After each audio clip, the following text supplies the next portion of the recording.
Генпрокуратура Узбекистана опровергла сообщение о том, что на территории страны был сбит самолет военно-воздушных сил Афганистана, пишет «Медуза». 16 августа 3 афганских штурмовика МРЭЙР-314 запросили посадку в аэропорту города Карши. Они были перенаправлены в аэропорт города Термез. Их сопровождали 2 истребителя МиГ-29 ВВС Узбекистана.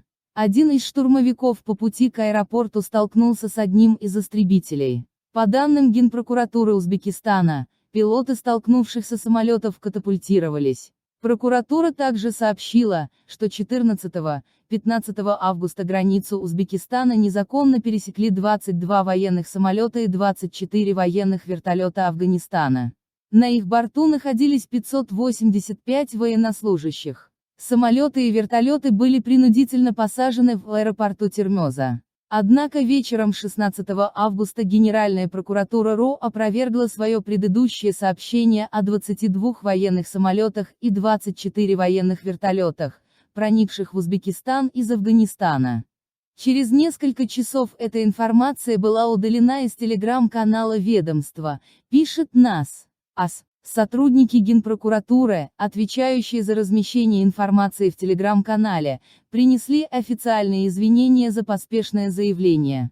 Как заверили в ведомстве, приняты соответствующие меры для предотвращения подобных случаев в будущем. Вместо нее опубликовано опровержение, в котором сообщается, что Генпрокуратура выпустила информацию, не уточнив ее до конца. Сообщение не было основано на официально утвержденной информации ответственных ведомств. В Афганистане 15 августа к власти пришло движение «Талибан», которое, не встречая существенного сопротивления, заняло всю территорию страны после вывода американских войск. Президент Афганистана Ашраф Гани бежал. Сотни людей попытались покинуть Афганистан, в том числе на американских военно-транспортных самолетах. Коммерческие рейсы из Кабула были отменены.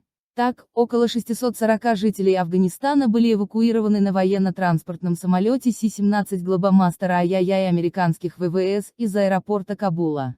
Как сообщает Defense One, первоначально на борт не планировалось брать столько людей, однако группа афганцев прорвались на летное поле и самостоятельно залезли в самолет. После этого экипаж принял решение не высаживать их силой, а полететь со всеми, кто уже находится на борту. Самолет доставил афганцев в Катар.